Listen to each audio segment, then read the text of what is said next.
वे सभी सौनकादिक ऋषि हैं। अब सौनकादिक ऋषि जो नीचे बैठे हैं, इनकी उम्र बहुत है। बहुत ध्यान से सुनना, जो नीचे बैठे हैं इनकी उम्र बहुत है, और व्यास गद्दी पर जो बैठे हैं उनकी उम्र बहुत कम है। नैमिषारण्य में यह दृश्य हुआ तो उन सबने हाथ जोड़कर कहा कि हमारी उम्र भले ही कम है, लेकिन आप हमें कोई मंगल कथा सुनाओ जिससे कल्याण हो जीव का। और उन्होंने जो बात कही है सुनिए आप।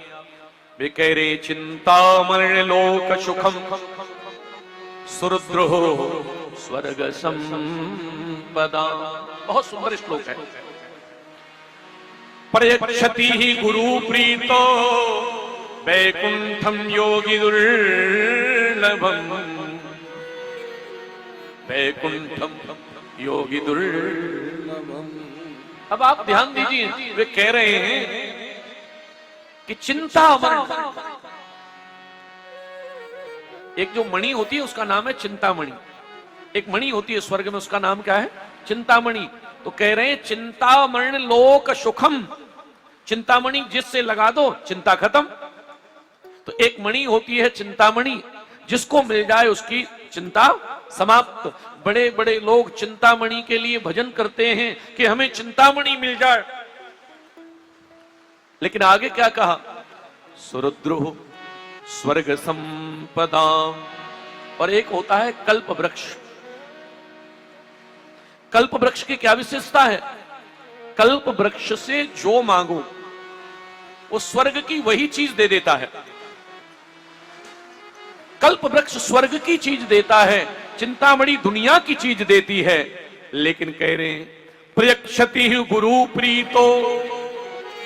और अगर आपको कोई सदगुरुदेव अच्छे मिल जाए, गुरु के चरणों में आपका प्रेम हो जाए, तो वैकुंठम योगी दुर्लभम। तो जो योगियों को भी प्राप्त नहीं होता है, ऐसा वैकुंठ गुरुदेव तुम्हें प्राप्त करवा सकते हैं। इसलिए आपके चरणों में बार बार विनती है कि आप कृपा करो और ऐसी कथा सुनाओ, क्योंकि सबसे बड़ा दुख यह है कि काल व्याल मुख ग्रास निर्नाश हेतवे। सारा संसार काल के मुख में है। हमारी सबकी क्या स्थिति है? बोले हम काल के मुख में हैं सब। एक उर्दू के शायर ने लिखा, जिंदगी क्या है बस इतनी सी कहानी है,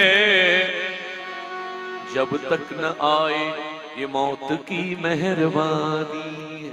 जब तक नहीं आ रही उसकी कृपा है। बाकी एक क्षण का साफ पता नहीं। तो इसलिए भागवत ने कहा काल व्याल मुख ग्रास। सब काल के मुख में बैठे हैं। हमारी सबकी स्थिति है? काल के हाथ में है। इसलिए बार बार ऋषियों ने कहा आप मेहरबानी करके कथा सुनाओ। कहा ये कथा जो मैं तुम्हें सुना रहा हूं ये कोई साधारण कथा नहीं है।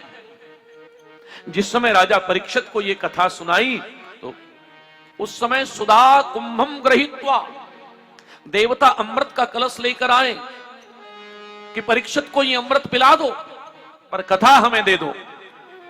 सुखदेव स्वामी ने डांट लगाई थी, अरे ठगो, भागवत की कथा की कोई गारंटी ले सकता है? उसकी कोई तुलना हो सकती है?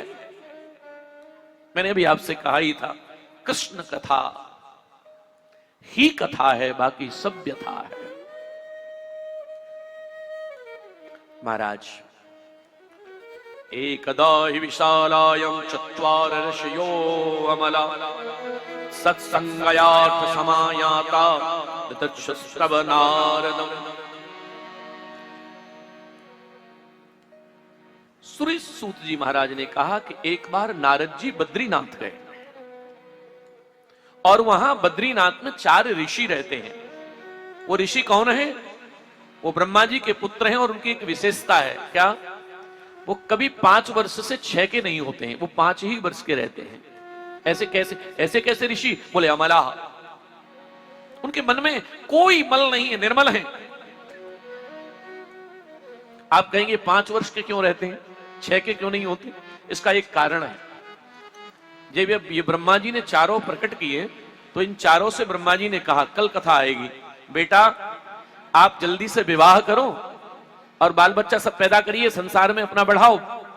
तो इन चारों ने ब्रह्मा जी से कहा, पिताजी हम चक्कर में नहीं पड़ना चाह रहे, क्योंकि बच्चे पैदा हो तब तक ठीक है, फिर बच्चों के बच्चे हो,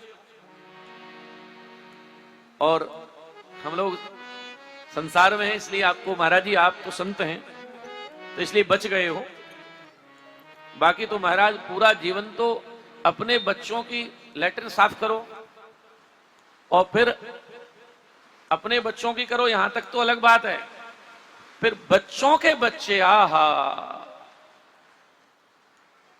बच्चों के बच्चों की तो बात ही अलग है। पुराने जमाने में 50 वर्ष